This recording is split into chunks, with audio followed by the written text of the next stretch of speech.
Friends, कैसे हो आप लोग? उम्मीद कर रहा हूँ बहुत अच्छे से होंगे। और आप लोगों को मैं आज बताने वाला हूँ और सिखाने वाला हूँ जो थ्री फेस वायरिंग कैसे किया जाता है, और थ्री फेस जो वोल्टेज है उसको चेक कैसे किया जाता है, और जो थ्री फेस का कॉन्टेक्टर होता है वो काम कैसे होता है, और जो थ्री फेस का सिंगल फेस प्रोवाइडर होता है वो काम कैसे करता है, एलपी एचपी स्विच वो काम कैसे करता है। तो चलिए हम तैयार हो जाते हैं इस वीडियो के माध्यम से पूरी वायरिंग सीखने के लिए। क्या आप लोगों को थ्री फेस का वायरिंग सीखना है? उसके बारे में प्रॉपर आप लोगों को अगर सीखना है तो इस वीडियो को पूरा लास्ट तक ज़रूर देखिएगा। जैसा कि आप लोग देख रहे हैं कि इस बोर्ड पे मैं जो थ्री फेस वायरिंग का पूरा बना रखा हूँ, जो आप लोगों को समझाने के लिए बिल्कुल सिंपल तरीके से समझाऊंगा और बिल्कुल डिटेल में समझाऊंगा। तो सबसे पहले ये समझ लेते हैं कि जो थ्री फेस वायरिंग होता है और थ्री फेस जो वोल्टेज होता है वो चेक कैसे करें कि प्रॉपर थ्री फेस आ रहा है या नहीं आ रहा है। ठीक है, तो आप लोग सबसे पहले ये समझिए कि आर और वाई जो है वो 398, मतलब कि एक मैं बता रहा हूँ कि थोड़ा सा डिफेंस होना चाहिए, इक्वल नहीं होना चाहिए। अब जैसे कि वाई और बी 310 और ओ आर और बी 420, और आप न्यूट्रल के साथ में अगर चेक करेंगे तो दोनों का जो है न्यूट्रल पे जो सिंगल फेस हो जा रहा है, यहाँ देखिए जो न्यूट्रल के साथ में सिंगल फेस हो जा रहा है, ये हम चेक कर लिए हैं किसके साथ में, बी के साथ में, एन बी वाई बी 220 और आर एन 240, ये सिंगल फेस हो गया। तो थ्री फेस जब भी आप लोग को चेक करना हो वो डिफेंस होना चाहिए। ठीक है, ये समझ गए आप लोगों को। अब हम चेक करते हैं कि अगर यहाँ पे आर वाई बी और एन जो है ये यहाँ पे काम कैसे करता है। तो जब भी कोई आप लोग डक्टेबल या चिलर प्लांट जब कभी भी चेक करने जाते हैं, कूलिंग नहीं हो रहा है या कोई भी वायरिंग उसकी टूट गई है या उसमें कोई प्रॉब्लम आ रही है, तो मान लीजिए उसको आप चेक कैसे करोगे और उसमें क्या क्या होता है, मैं इसके बारे में बताऊंगा इस वीडियो के माध्यम से। जैसा कि आप लोग जानते हो कि अगर आपका कंप्रेसर यहाँ पे स्टार्ट नहीं हो रहा है और थ्री फेस की मशीन है, तो उसमें सबसे पहले हम क्या चेक करें। यहाँ पे सप्लाई नहीं आ रही है, ये कॉन्ट्रैक्टर जो है ये होल्ड नहीं हो रहा है और कंप्रेसर इसका स्टार्ट नहीं हो रहा है। तो सबसे पहले इसका हम ये चेक करेंगे कि जो हमारा तो सबसे पहले हम ये चेक करेंगे कि यहाँ पे जो सप्लाई क्यों नहीं आ रही है, कॉन्ट्रैक्टर होल्ड क्यों नहीं हो रहा है। तो सबसे पहले चेक करने का इसमें सिंपल सा मैं तरीका बताता हूँ कि सबसे पहले अगर इसमें आपको सिंगल फेस प्रोवाइडर लगा हुआ है कि नहीं वो चेक कीजिए। अगर लगा हुआ है तो उसमें सप्लाई उससे आउटपुट हो रही है कि नहीं। जैसा कि मैं बताया कि सिंगल फेस प्रोवाइडर क्या काम करता है, जैसे आप लोगों को मैं सिखाया कि यहाँ पे आर और वाई को जब चेक करेंगे तो इतना वोल्टेज आना चाहिए, वाई और बी को चेक करेंगे तो इतना आना चाहिए, आर और बी को चेक करेंगे तो इतना आना चाहिए।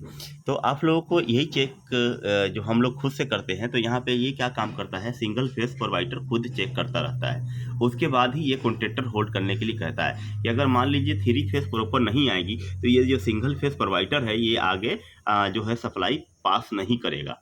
ठीक है, तो वो कम्युनिकेशन नहीं देगा जब वोल्टेज पूरा नहीं रहेगा तो।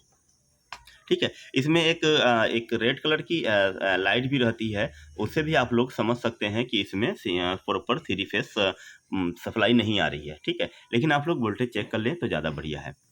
ठीक है, तो ये काम कैसे करता है वो हम आपको बता रहे हैं। मान लीजिए कि ये कंप्रेसर होल्ड नहीं हो रहा है, मतलब ये कंप्रेसर चल नहीं रहा है और ये जो कॉन्ट्रैक्टर ये होल्ड नहीं हो रहा। तो होल्ड नहीं होगा तो जाहिर सी बात है ये कंप्रेसर चलेगा नहीं, यहाँ पे सप्लाई नहीं आएगा। जैसा कि आप लोग देख रहे हैं यहाँ पे डायरेक्ट सप्लाई आ रही है और यहाँ पे आप कॉन्ट्रैक्टर लगा हुआ है। ये कॉन्ट्रैक्टर जब होल्ड होगा तो तभी ये काम करेगा और आगे सप्लाई बाईपास होगा, फिर कंप्रेसर में आएगा। तो ये कॉन्ट्रैक्टर कैसे बनता है, कैसे तैयार होता है, हम उसके बारे में थोड़ा सा आप लोगों को बता दूं। जैसे कि आप लोग ये कॉन्ट्रैक्टर देख रहे हैं, इसके चारों बगल से चारों साइड से ये कॉइल होता है। ये कॉइल कैसा होता है कि जैसा आप लोग जानते हैं, कोई भी मोटर तैयार करने के लिए या कोई भी पंखा जब हम तैयार करते हैं तो उसमें कॉइल उसकी बनाई जाती है। सेम उसी तरीके से इसमें कॉइल बना हुआ रहता है और इसको चलाने के लिए इसको चाहिए न्यूट्रल और फेस। ठीक है, न्यूट्रल फेस चाहिए। जब भी इसको न्यूट्रल फेस मिलेगा ये आप अपनी ओर अंदर ओर दब जाएगा। तो आप लोग देख सकते हैं कि ये जो कॉइल है इसके अंदर जब मैग्नेट पैदा होती है उसके बाद ये दबता है। अब ये काम कैसे करेगा, यहाँ पे सप्लाई कहाँ से आएगा, कैसे कैसे हो के आएगा, मैं उसके बारे में जल्दी जल्दी बताने वाला हूँ आप लोगों का, कि टाइम ख़राब ना हो। चलिए ठीक है, तो हम लोग क्या करेंगे कि अब सबसे पहले कोई भी इंडोर को चलाने के लिए उसको न्यूट्रल और फेस की ज़रूरत होती है। जैसा कि आप लोग देख रहे हैं कि मैं यहाँ पे इंडोर और उसके अंदर कूलिंग कॉइल बना दिया हूँ कि आप लोगों को मैं पाइप के बारे में भी बता सकूँ। ठीक है, तो जैसा कि ये देख रहे हैं कि ये इंडोर हो गया। अब इसको चलाने के लिए हमें न्यूट्रल और फेस की ज़रूरत होती है। तो जैसा कि आप लोग देख रहे हो कि मैं यहाँ पे बी और एन से इसको सप्लाई दे रखा हूँ इंडोर को। ठीक है, अब ये इंडोर सप्लाई ले लिया। अब ये यहाँ पे इंडोर चालू हो गया। अब इंडोर चालू हो गया लेकिन खाली इंडोर चला है, खाली यहाँ का पंखा चला है और ये पीसीबी जो है सिस्टम ये ऑपरेट हुआ है। ठीक है, सिंगल फेज से। अब हम आपको ये भी बता दूं कि ये जो कॉन्टैक्टर होल्ड कैसे होगा। तो अब यहाँ पे देख रहे हैं कि कुछ सीपी यहाँ पे है ना, सीपी है, सीपी ये जब भी है ना 3 मिनट के बाद छोड़ेगा तो सबसे पहले ये जाएगा सिंगल फेज प्रोवाइडर में। सिंगल फेज प्रोवाइडर में जाएगा तो ये सेंस करेगा कि यहाँ पे 3 फेज प्रॉपर आ रहा है या नहीं आ रहा है। ये जो है ये तीनों RYB इसमें सप्लाई वोल्टेज बिल्कुल सही है कि नहीं, तब जाके ये देगा HP को। अब HP क्या करता है, HP का काम है कि जैसे मान लीजिए आपका यहाँ पे कंडेंसर कॉइल है, ठीक है ना, कंडेंसर कॉइल है, ये बहुत ज़्यादा गंदा हो जाएगा, या इसका पंखा है ना, इसका जो मोटर है, इसका मोटर अगर स्लो हो जाएगा या बंद हो जाएगा तो क्या करेगा कि यहाँ पे हेड प्रेशर बनेगा। हेड प्रेशर बनेगा तो यहाँ पे देखिए मैं आपको डिस्चार्ज वाले लाइन पे है ना, ये होता है HP स्विच लगा रहता है। डिस्चार्ज वाले लाइन पे HP स्विच लगा रहेगा। HP स्विच का काम है कि अगर देखेगा कि हेड प्रेशर ज़्यादा बन रहा है तो वो क्या करेगा कि इससे आगे सप्लाई नहीं जाने देगा, यहाँ से कट कर देगा। समझ रहे हैं, ये HP स्विच है, यहाँ से सप्लाई को कट कर देगा। जैसे वोल्टेज यहाँ पे ठीक है, ये सिंगल फेज प्रोवाइडर ने सप्लाई छोड़ दिया किसको, HP स्विच को। अब HP स्विच है ना 2 तरह का आता है, तो उसका जो वीडियो है हम कभी बाद में आपको बनाएंगे और आपको समझाएंगे। ठीक है, फिलहाल हम इसको सीख लेते हैं। तो चलिए, ये HP स्विच है ना, ये सप्लाई नहीं देगा आगे। अब यहाँ पे देखेगा कि कंडेंसर कॉइल बिल्कुल साफ़ है और पंखा भी फर्स्ट क्लास चल रहा है, स्पीड बढ़िया है, ठीक है ना, और कोई दिक्कत नहीं है। तो क्या करेगा HP यहाँ पे सप्लाई को छोड़ दे, मतलब कि कंटिन्यू कर देगा। ठीक है, अब इसमें ज्वाइंट हो गया, समझ रहे हैं आप लोग, इसमें ज्वाइंट हो गया। अब यहाँ पे आया किस पे, LP पे। अब LP का क्या काम होता है इसके बारे में भी समझ लीजिए कि जैसे कि हमारा ये कंप्रेसर है और ये कंडेंसर कॉइल है और यहाँ पे कूलिंग कॉइल है, कूलिंग कॉइल से पहले एक्सपेंशन वाल है, ठीक है ना, और यहाँ पे हमारा ड्रायर है, ठीक है ना। तो और कोई भी सिस्टम से अगर की दिक्कत होती है, मान लीजिए यहाँ पे ड्रायर चौक हो गया, ठीक है ना, या हमारा एक्सपेंशन वाल किसी की वजह से ख़राब हो गया और बैक प्रेशर कम दिखा रहा है। कितना दिखा रहा है कि जैसे इसमें सेट होता है, मैं आपको बीच में बता दूं कि अगर आपका बैक प्रेशर 30 से लेके 35 तक है तो मतलब कि ये जो है LP स्विच इतना के अंदर मतलब सेट होता है कि अगर इससे नीचे जाएगा तो ये क्या करेगा, सप्लाई आगे नहीं बढ़ाएगा, कट कर देगा। ठीक है, इससे अगर नीचे जाएगा तो सप्लाई नहीं बढ़ाएगा। अब देखेगा कि 40 हो गया, 50 हो गया, 60 हो गया, 70 हो गया, तो फिर ये जो है LP स्विच ये काम करता है। अब ये लगाया किस लिए जाता है कि जैसे मान लीजिए ये मशीन के सेफ्टी के लिए होता है कि गैस लीकेज हो गया या किसी वजह से मशीन चौक हो गई, ठीक है। सबसे बड़ा जो रीज़न होता है इसको लगाया जाता है कि अगर गैस लीकेज हो गया या मशीन चौक हो गई तो खाली कंप्रेसर चल के कंप्रेसर कहीं ख़राब ना हो जाए, इसकी वजह से LP स्विच को लगाया जाता है। ठीक है, तो जैसा कि आप लोग समझ गए कि ये लगाया जाता है तो ये लगाया जाता है सेक्शन के पाइप में। ये देख रहे हैं कंप्रेसर का जो सेक्शन वाला पाइप है, ये इसके ऊपर स्विच लगाया जाता है, एलपी स्विच, ठीक है। ये सेक्शन, वो सेक्शन का पाइप कौन सा होता है मैं आपको बता देता हूँ। जैसे आप जो ये पतली वाली जो पाइप निकलती है, तो ऐसे ऐसे करके जो घूम के जाती है, घूम के गया यहाँ पे लगा स्पेंशन वाली, स्पेंशन वाल से होते हुए या कूलिंग कॉइल में, कूलिंग कॉइल से जो रिटर्न जो गैस आती है कंप्रेसर में, वो वहाँ पे इसको कहते हैं सेक्शन लाइन, ठीक है। तो सेक्शन लाइन पर लगा रहता है एलपी स्विच की अगर गैस वगैरह कम हो जाए तो ये एलपी स्विच काम नहीं करेगा और कंप्रेसर को चलने नहीं देगा, ठीक है। तो एलपी स्विच का काम है कि अगर बैक प्रेशर कम हो जाएगा तो आपका जो एलपी स्विच है वो आगे सप्लाई नहीं देगा। तो आप लोग यहाँ पे देख रहे हैं कि अगर 50, 60, 70 तक अगर प्रेशर है इसमें, तो आपका एलपी स्विच काम करेगा। फिर ये कहाँ देगा सप्लाई? कॉन्ट्रैक्टर को, ठीक है।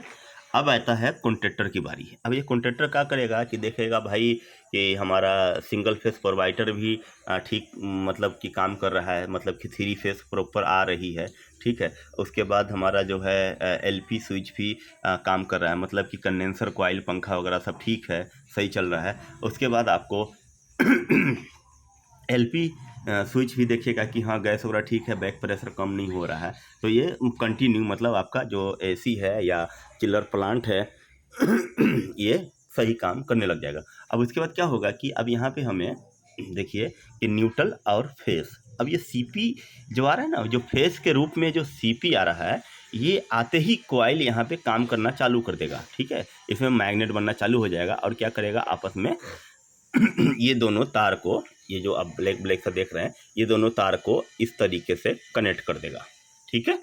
समझ में आ गया आप लोग को? ये इस तरीके से अंदर से कनेक्ट कर देगा, ठीक है। समझ में आ रहा है? जब प्रॉपर आपका ये पूरी वायरिंग ठीक रहेगी तो आपका यहाँ पे कंप्रेसर जो है चलना चालू हो जाएगा। जब कंप्रेसर चलेगा तो फिर पूरा सिस्टम आपका बढ़िया तरीके से काम करने लग जाएगा। तो हम इतना ही पे आप वीडियो रोकते हैं, क्योंकि आप लोगों को ये देख सकते हैं जो RYBN तक मैं आपको समझाया, और उसके बाद आपको जो आउटडोर का जो है सिस्टम बताया, और इसमें जो है जो ये ड्राइल कौन कौन सा मशीन में कैसे लगता है, ये सब के ऊपर भी वीडियो हम बनाएंगे, लेकिन एक एक करके बनाएंगे। एक ही वीडियो में आप लोगों को ज़्यादा समझ में नहीं आएगा। इसमें मेन मकसद मेरा ये था कि आप लोग ज़्यादा चीज़ों पे ध्यान न दें। कॉन्ट्रैक्टर, ठीक है, इसका वोल्टेज और single phase provider, LP HP switch के बारे में आप लोग प्रॉपर तरीके से याद कर लें और आप लोगों को जल्दी समझ में आएगा। तो हम अब आते हैं एंड करने से पहले कि ये जो मैं आपको बताया था स्पेंसल वाल क्या होता है। जैसे कि स्पेंसल वाल होता है कि ये कपलेरी की जगह पे यूज किया जाता है। जैसा कि जो कपलेरी जिस हिसाब से काम करता है ना, उसी हिसाब से मशीन जैसे जैसे होता है, जो गैस होती है उस गैस के हिसाब से यहाँ पे स्पेंसल वाल लगाया जाता है, ठीक है। तो ये स्पेंसल वाल मतलब कि कपलेरी की जगह पर काम करता है। ये स्पेंसल वाल सेट करने के लिए भी होता है, एक मैनुअल वाला भी आता है, एक इलेक्ट्रिक वाला भी आता है। तो स्पेंसल वाल भी इसमें कपलेरी की जगह काम करता है, ठीक है। और बहुत ही से मशीनों में मैं देखता हूँ जो सैमनेट वाल के ऊपर मशीन काम करती है, वो सैमनेट वाल वाला भी मैं वीडियो आप लोगों को बना के इस चैनल पे दे दूंगा कि आप लोगों को सैमनेट वाल का भी वायरिंग पता चल जाए। जैसे मान लीजिए कि आउटडोर पे वायरिंग अलग है और इनडोर पे वायरिंग अलग है। दोनों का जो है ऊपर से नीचे डायरेक्ट एक तार नहीं है, ठीक है। तो वो कैसे काम करेगा उसके ऊपर मैं आपको जो है ना वायरिंग बना के इस वीडियो के माध्यम से दूंगा आप लोगों को। और जो ये आप देख रहे हैं इसका आप लोग है ना स्क्रीनशॉट ले लें ताकि आप लोगों को समझ में आ जाए। और जो मेरा चैनल है उसको आप लोग है ना सब्सक्राइब कर लें, ताकि और अच्छी अच्छी वीडियो जो है वायरिंग वाली या कोई भी एसी या रेफ्रिजरेटर के रिगार्डिंग कोई भी वीडियो हो तो हम आप लोगों को समझाते रहें और बताते रहें। और आप लोगों से यही रिक्वेस्ट है कि ज़्यादा से ज़्यादा जो हमारा वीडियो है आप लोग शेयर कर दिया करें, ठीक है। तो फिर चलिए मिलेंगे दूसरा वीडियो में, और जो हमारा चैनल है उसको सब्सक्राइब कर लें और जो मेरा वीडियो है लाइक कर दें और अपने दोस्तों में शेयर कर दिया करें, ठीक है। ओके। अगर ये वीडियो जो है आप लोगों के अगर काम आया है, अगर आप लोग इससे कुछ सीखे हैं, तो प्लीज़ आप लोग जो मेरा वीडियो है, जो मेरा चैनल है, उसको शेयर कर दिया करें और सब्सक्राइब भी कर दिया करें, ताकि और भी वीडियो अच्छी अच्छी जो बनाऊं वो आपके पास सबसे पहले पहुंच जाए। ठीक है। और अगर आप लोग सपोर्ट करेंगे और अच्छी तरीके से और बड़ा बोर्ड पे और डिजिटल बोर्ड पे मैं वीडियो बनाने की कोशिश करूँगा, क्योंकि जो आप लोगों के ही सपोर्ट से मैं इतनी बढ़िया वीडियो बना सकूँगा। और जो भी आज छोटा मोटा जो वीडियो बनाता हूँ वो आप लोगों का ही प्यार है। ठीक है। धन्यवाद। फिर मिलेंगे दूसरा वीडियो में। जब तक के लिए जय हिंद।